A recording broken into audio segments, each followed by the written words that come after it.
This is the Wii Viewer. The Little Wii Viewer. And we're going to review Just Dance 2015. for the Wii U. Wow, this is our second review in a row. OMG.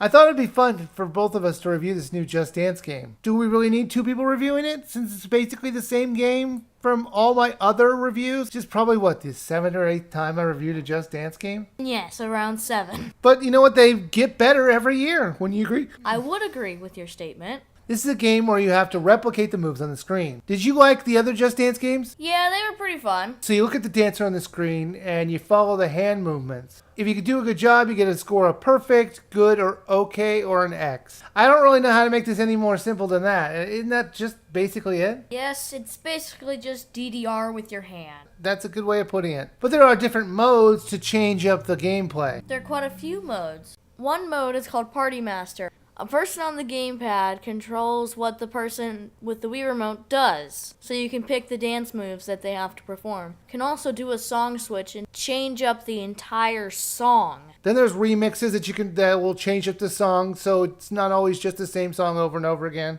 What I liked this time around was that you can add in people to play with. Like, you can add challengers in to any song you want, so you can try and beat them. I mean, it's not really like you're playing online, you're just battling against the high score. There's also a mode where they don't have you use the Wiimote at all, and you have to dance on the screen to the camera, which I thought was kind of dumb. This is true. So let's talk about the songs a little. It says that there's over 40 songs in this collection. Plus, you can also get downloadable content. What did you think of the song selection? There was like 2/3, like some good songs, and then there was just 1/3. They pick a random song from the library of songs in their iTunes, put it on there no matter how weird it is. For example, there's Tetris. Tetris was cool. That was the only one I 5-starred on. You barely move in that one. Yeah, I know. That's why it was so cool. The song list for me was a little bit weaker, just because there are a lot of newer songs that I really don't listen to. And I do listen to some popular music, but this stuff was all just kind of like, ugh, really? Another one of these? Well, I mean, I actually listen to the radios, so I know most of these songs. Doesn't make them good. But one of the things that annoyed me was, if you're going to spend the money to get the song, don't do a cover version of it. The biggest example of this was Let It Go from Frozen. Are you seriously, like, annoyed that they didn't get the exact version of Let It Go? There are two versions of Let It Go that they could have bought. They could have bought the version that came with Frozen, which I can imagine would be very expensive from Disney. If you can, like, boast that you have the original version of Frozen for girls to play and dance to, don't you think that would be a big selling point? To play a single song. Yes! Or they could even get the Demi Lovato version. That actually would have worked perfectly with this game, because it's a lot more upbeat than the version in Frozen. They went with the cover version, and they went with the tone of the original movie. It just seemed like a waste. At least the visuals were nice. Speaking of the visuals, I loved them this time around. Well, I loved them in the previous games too, but I think they've really upped the game. Before, they would only do a couple of the songs and some nice visual graphics. This one, quite a few of them had some really stunning dancing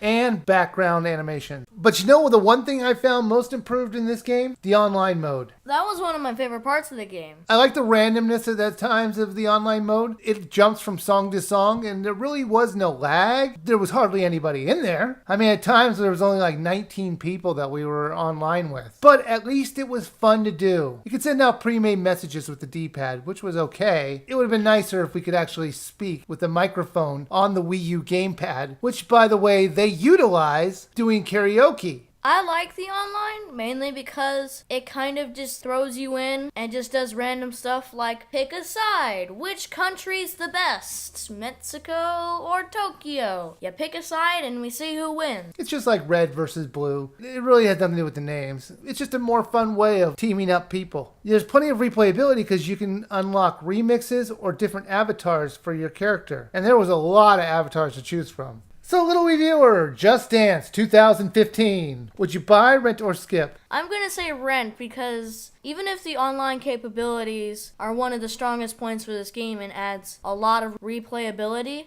it's still not worth $40. Well, I disagree with you. I think this game's worth a buy. I had a lot of fun with it. There's a lot of replayability. I may not like the song list, but I saw you and your younger generation, and you seem to like it. This game isn't made for old fogies like me, but overall, I liked it. I liked the visuals. I liked the controls. I liked basically everything in it. I just wish there were more songs that I actually knew. I suggest looking up the song list, seeing if you know some of these songs, and if you like them, yeah, the game is absolutely worth a buy. Well, that was our review of Just Dance 2015. Why don't you check out our previous review that we just did of Hyrule Warriors? And for a classic review, how about you check out Country Dance? Thank you guys for watching, and please subscribe.